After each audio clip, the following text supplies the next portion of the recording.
Yes, good morning class. हमने chapter 5 start करा था प्रीवियस वीडियो में।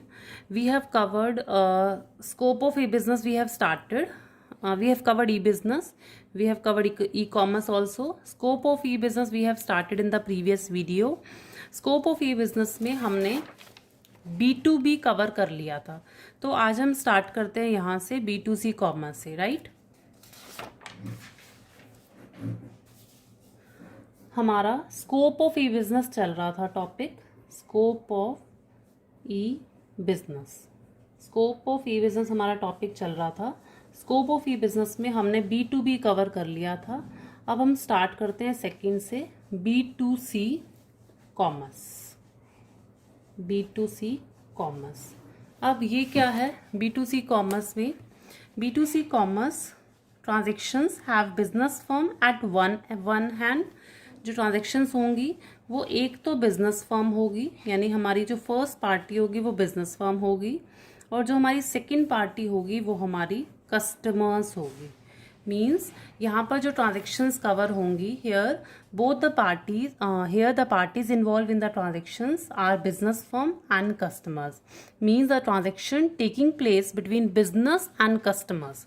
जो ट्रांजेक्शन्स होंगी बिजनेस फर्म और कस्टमर्स के बीच में, उसको हम B2C कॉमर्स बोलेंगे, राइट। अब बिजनेस फर्म कस्टमर्स के बीच में ट्रांजेक्शन्स हो रही है, तो हमारे माइंड में हमेशा हमारा क्या आता है? तो हमारे माइंड में जब भी आता है कि बिजनेस फर्म कस्टमर्स के साथ इंटरेक्ट कर रहा है, लाइक हमारे माइंड में आता है ऑनलाइन शॉपिंग की बात आती है।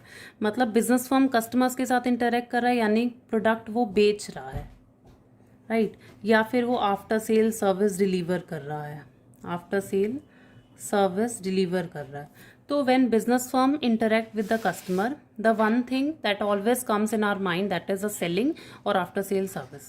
When we talk about the selling, जब हम बेचने की बात करते हैं, selling की बात करते हैं, तो selling जो है, selling is actually the outcome of marketing. selling जो है ना, marketing का outcome है, the marketing का result है। तो अगर मैं अभी इस टॉपिक को थोड़ा छोड़ती हूँ, अभी हम सेलिंग मार्केटिंग की बात करते हैं। Selling is actually the outcome of marketing, right. जो मार्केटिंग है, मार्केटिंग जो शुरू होती है, मार्केटिंग ऑलवेज बिगिंस, मार्केटिंग हमेशा जो शुरू होती है, that begins before a product offer for sale, product offer for sale. And marketing even continues, marketing continue भी रहती है even after the sale, sale के बाद भी मार्केटिंग कंटिन्यू रहती है। तो यहाँ पर मैंने बोला कि सेलिंग जो है ना, मार्केटिंग का आउटकम है। सेल मार्केटिंग हमेशा शुरू होती है जब आपका प्रोडक्ट सेल के लिए ऑफर भी नहीं किया गया, और मार्केटिंग कंटिन्यू रहती है सेलिंग के बाद भी। मतलब मार्केटिंग में क्या करते हैं, मार्केटिंग ना सबसे पहले शुरू होती है, हमें कस्टमर्स की नीड को आइडेंटिफाई करना पड़ता है। We have to identify the needs of the customer. Customer की नीड पहचानो, एक्चुअली वो चाहते क्या हैं, व्हाट दे वांट, वो which type of product they want, कौन सा प्रोडक्ट वो चाहते हैं। तो सबसे पहले हमें ये पता करना है। Then we develop the product, तब हम प्रोडक्ट को बनाते हैं। Then we design the product according to their needs and preference. हम प्रोडक्ट को डेवलप करते हैं उनकी नीड्स के अकॉर्डिंग, बिकॉज क्योंकि मार्केटिंग में हमारा मेन फोकस जो रहता है, we need to satisfy our customer. हमें अपने कस्टमर को ना सेटिस्फाई करना होता है। तो कस्टमर को सेटिस्फाई करने के लिए हमें सबसे पहले देखना पड़ेगा कि उसको किस तरीके का प्रोडक्ट चाहिए, राइट। उसके बाद हमें वही प्रोडक्ट बनाना है जो उनको चाहिए, जिस तरीके की उनकी वांट्स हैं, ताकि हम कस्टमर को सेटिस्फाई कर सकें। तो हमें मार्केटिंग सेलिंग से भी पहले शुरू होती है, यानी बेचना नहीं है। मार्केटिंग में सबसे पहले आप पहचानो, उसके बाद उनको बेचो, और बेचने के बाद भी आप आफ्टर सेल मार्केटिंग तभी भी कंटिन्यू रहती है। मतलब marketing always continue even after the sale. बेचने के बाद भी आपको उनको आफ्टर सेल सर्विस प्रोवाइड करनी है, वेदर दे आर सेटिस्फाइड और नॉट। ये अभी आपको मार्केटिंग में देखना है, राइट। तो B2C में जो अब हम इस टॉपिक पर आते हैं, B2C में जो ट्रांजेक्शन्स कवर हो रही हैं वो बिजनेस फर्म और कस्टमर्स के बीच में कवर हो रही है, राइट। तो बिजनेस फर्म कस्टमर्स के साथ इंटरेक्ट कर रहा है। तो मार्केटिंग में जैसे B2C में आपका बेस्ट एग्जांपल है ATM। जो आप ATM के थ्रू आप विड्रॉल ऑफ मनी कर रहे हो, विड्रॉल ऑफ मनी, मतलब आप बिजनेस फर्म आपको फैसिलिटी दे रहा है, एटीएम आपको फैसिलिटी दे रहा है कि you can withdraw your money whenever and wherever, आप जहाँ पे भी हैं आप अपना कभी भी किस टाइम पर भी पैसा विड्रॉ कर सकते हो। This is the best example of the B2C। अच्छा, B2C में और चीज़ें क्या कवर होती है? B2C enable a business firm, B2C ना बिजनेस फर्म को फैसिलिटी देता है कि they always remain in touch with their customer, वो कस्टमर्स के साथ टच में भी रह सकते हैं win 24 hours. So B2C always enable the business firms that remain in touch with the customers. So the focus of these transaction is carrying out the activities, मतलब selling वाली activities B2C में cover होगी, after sale service भी B2C में cover होती है, right. तो B2C का एग्जाम्पल आ गया कि आपका ATM के थ्रू आप पैसा विड्रॉ कर रहे हो। अब एक और चीज़ यहाँ पर इम्पॉर्टेंट क्या है, जो B2C है it is actually a one way traffic. One way traffic मतलब अगर हम B2C की बात करें तो बिजनेस फर्म कस्टमर्स के साथ इंटरेक्ट कर रहा है, राइट। लेकिन ये इसको टू वे भी आप देखना पड़ेगा, आपको इसको C2B करके भी देखना पड़ेगा, यानी कस्टमर्स अगर बिजनेस फर्म के साथ इंटरेक्ट कर रहा है तो भी वो B2C का ही पार्ट माना जाएगा। तो B2C में तो अभी हमने देखा बिजनेस फर्म जो है कस्टमर्स के साथ इंटरेक्ट कर, यानी बिजनेस फर्म अपना प्रोडक्ट बेच रही है कस्टमर्स को। लेकिन B2C में वन वे ट्रैफिक को अगर दूसरी साइड से देखा जाए तो B2C में C2B भी कवर होता है। मतलब C2B में क्या है, कस्टमर्स भी इंटरेक्ट करते हैं अपने बिजनेस फर्म के साथ। अब कैसे इंटरेक्ट करते हैं कस्टमर्स, जो कैसे इंटरेक्ट करेंगे, customer can use of the call centre, customer call centre का यूज कर सकते हैं, that is set up by the company. जो कंपनी ने कॉल सेंटर्स बना रखे हैं कस्टमर्स उनका यूज कर सकते हैं। Customer can dial a toll free number, customer toll free number भी डायल कर सकते हैं कि अपनी कंप्लेंट्स को रजिस्टर करने के लिए, अपनी क्वेरी को सॉल्व करने के लिए। सो कस्टमर भी बिजनेस फर्म के साथ इंटरेक्ट कर सकते हैं। मतलब customer can also make use of the call centre which is set up by the company. Customer can make the toll free calls to make queries and launch complain round the clock. तो customers भी business firm के साथ interact कर रहे हैं तो वो भी B2C का ही एक पार्ट माना जाएगा, राइट। तो कस्टमर्स को भी फ्रीडम है शॉपिंग करने की। तो यहाँ पर जो B2C में आप C2B भी कवर एक्चुअली करेंगे, ठीक है। तो हमारा ये B2C कवर होता है। B2C के बाद हमारी जो नेक्स्ट स्कोप आता है दैट इज थर्ड जो स्कोप आता है वो आता है इंट्रा बी कॉमर्स। जो थर्ड स्कोप आता है that is intra B commerce. अब इंट्रा बी कॉमर्स क्या होता है, यहाँ पर जो ट्रांजेक्शन्स कवर होंगी, here the transactions covered within a same business firm, within a same business firm. Here the parties involved in the business transactions or electronic transaction within a same business firm. अगर एक ही business firm के अंदर दो department के बीच में interaction हो रहा है, दो पर्सन के बीच में इंटरेक्शन हो रहा है, दो मैनेजर के बीच में इंटरेक्शन हो रहा है, तो वो इंट्रा बी कॉमर्स का पार्ट माने जाएंगे।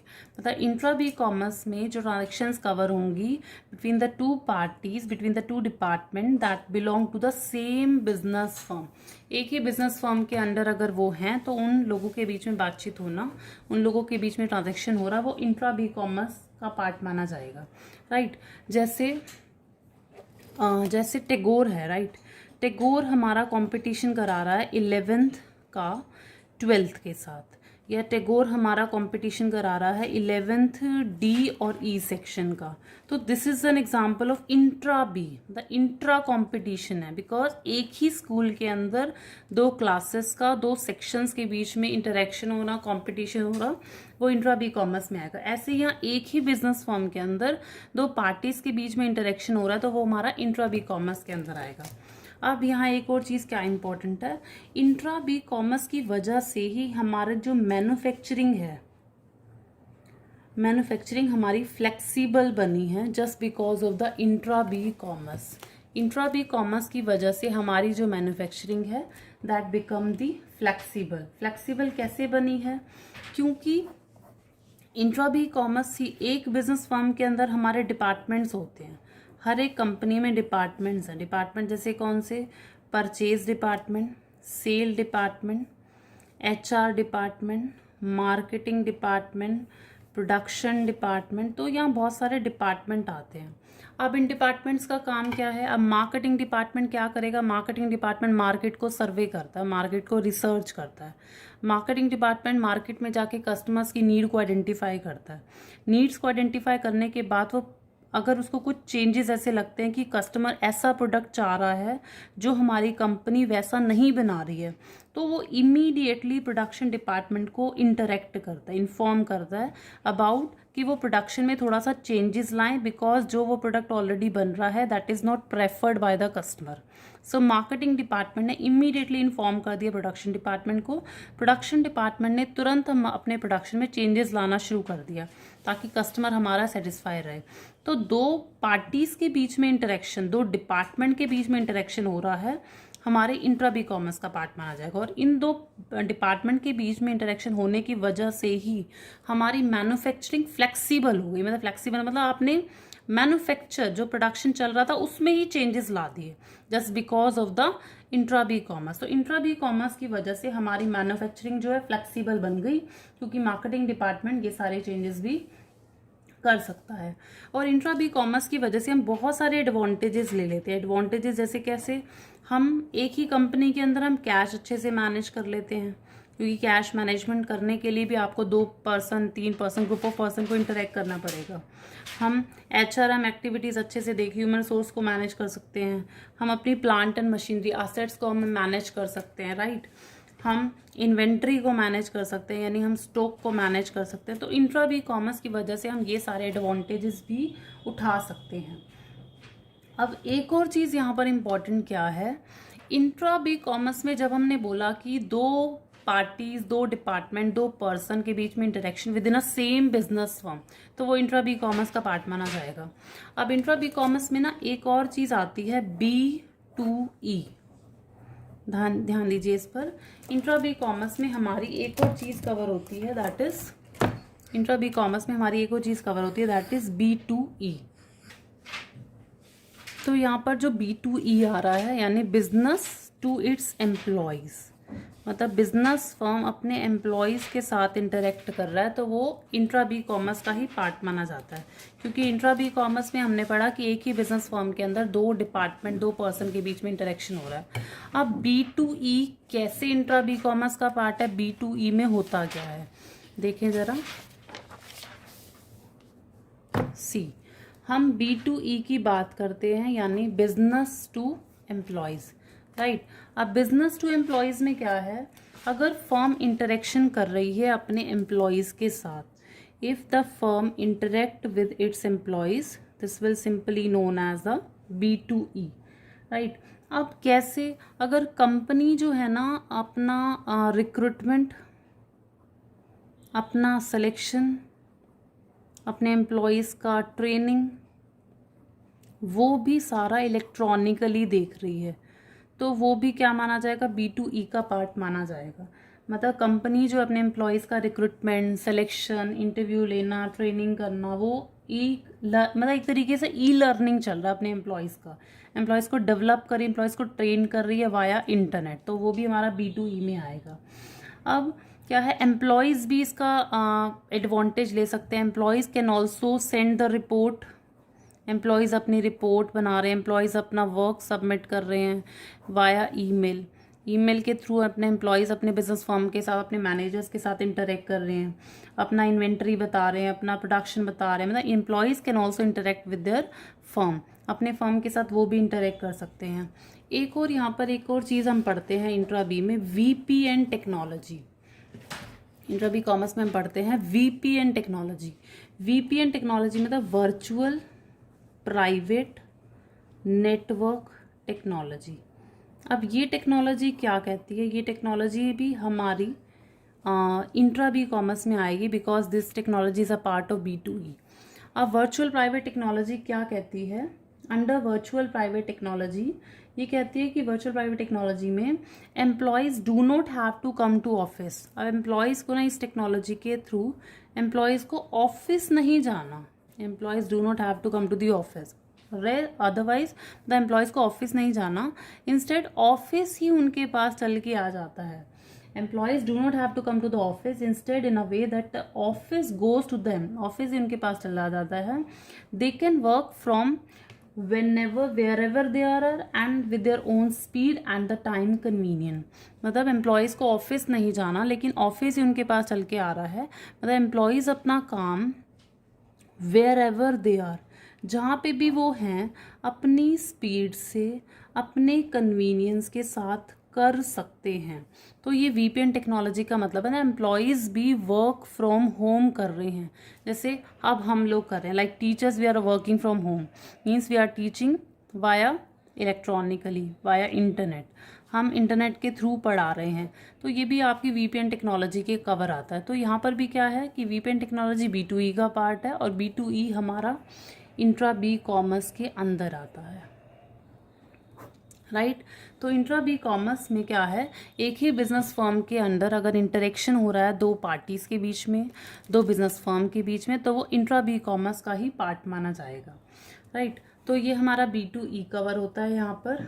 अब हम पढ़ते हैं इसमें एक लास्ट हमारा रह गया है C2C commerce, C2C commerce, right. हमारा जो लास्ट स्कोप रह गया है C2C कॉमर्स। अब ये बहुत ही सिंपल है। C2C commerce simply stand for here both the parties involve in customers to customer. यहाँ पर दोनों पार्टीज हमारी कस्टमर ही हैं। C2C stand for customer to customer, यहाँ पर दोनों ही पार्टी कस्टमर ही हैं। Here the business originate from the customer and destination is also the customer. शुरू भी कस्टमर से होता है और डेस्टिनेशन भी कस्टमर्स पर ही आती है।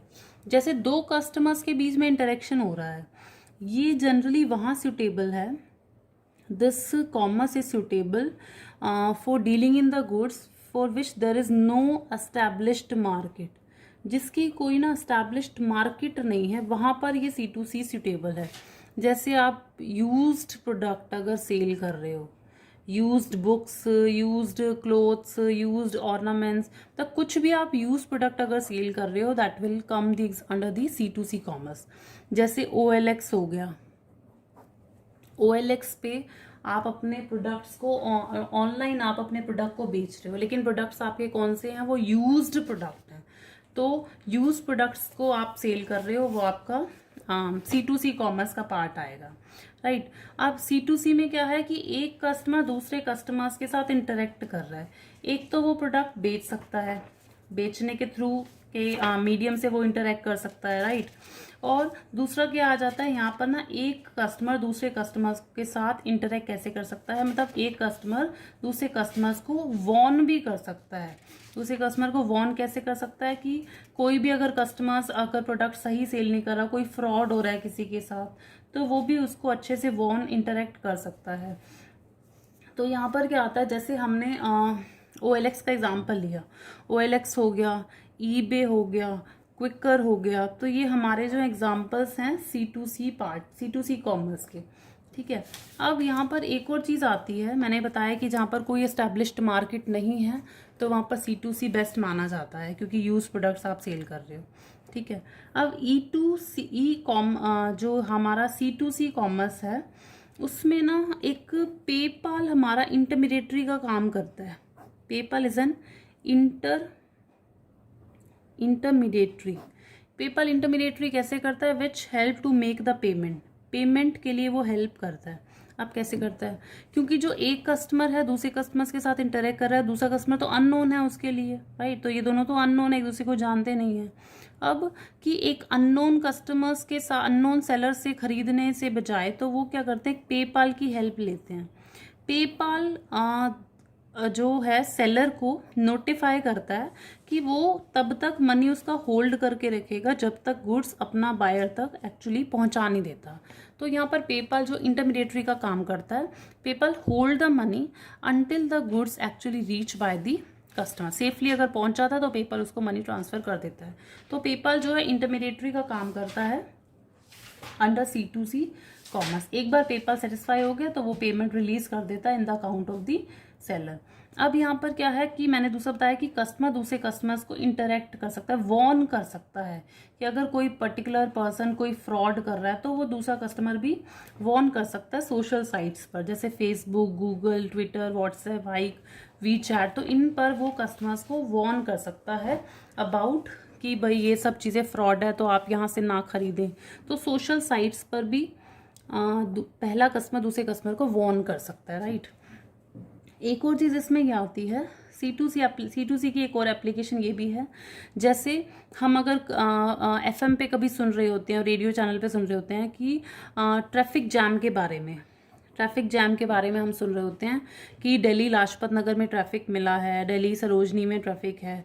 तो C2C की एप्लीकेशन ये भी होगी, वो एक C2C में फॉर्मेशन ऑफ कंज्यूमर फॉर्म है, फॉर्मेशन ऑफ कंज्यूमर फॉर्म। तो वो उस कंज्यूमर फॉर्म की फॉर्मेशन बनी हुई है कि आप वहां पर भी जाकर के अपनी कंप्लेंट्स अपने मतलब दूसरों को इन्फॉर्म करने के लिए आप कुछ भी मतलब इन्फॉर्म करने के लिए आप कर सकते हैं। लाइक व्हाट कि like a vehicle owner in a traffic jam can alert others via message on radio about the traffic situation of the area he stuck in. मतलब एक अग्रीव्ड कस्टमर अपना एक्सपीरियंस शेयर कर सकता है अपने product के साथ कि मेरे साथ मैंने ये प्रोडक्ट खरीदा, मेरे को ये धोखा मिला, ये अलर्टनेस मिली, तो मैं दूसरों को अलर्ट कर रही हूँ, दूसरे कस्टमर को अलर्ट कर रही हूँ कि यहाँ से ना खरीदें क्योंकि ये चीज़ें फ्रॉड हो रही हैं। तो जो कंज्यूमर फॉर्म बने हुए हैं, प्रेशर ग्रुप्स बने हुए हैं, वो भी हमारे C2C के अंदर आएंगे। जो हमारे प्रेशर ग्रुप्स बने हुए हैं, जो हमारे कंज्यूमर फॉरम्स बने हुए हैं, वो भी हमारे C2C की एप्लीकेशन में ही आएगा। क्योंकि ये भी C2C की एप्लीकेशन में क्यों आ रहा है, क्योंकि यहाँ पर भी एक कस्टमर दूसरे कस्टमर को वॉर्न कर रहा है। तो पेपाल इंटरमीडिएटरी हो गया, OLX, eBay, क्विकर आपका C2C में आ गया, प्रेशर ग्रुप्स, कंज्यूमर फॉरम भी आपका C2C कॉमर्स में आ गया। तो ये हो गया कि दो पार्टीज के बीच में, दो कस्टमर्स के बीच में इंटरेक्शन हो रहा है जहाँ पर यूज प्रोडक्ट बेचे जा रहे हैं, ठीक है। तो यहाँ पर हमारा स्कोप ऑफ E-बिजनेस कवर होता है। B2B we have covered, B2C we have covered, and intra B commerce and C2C।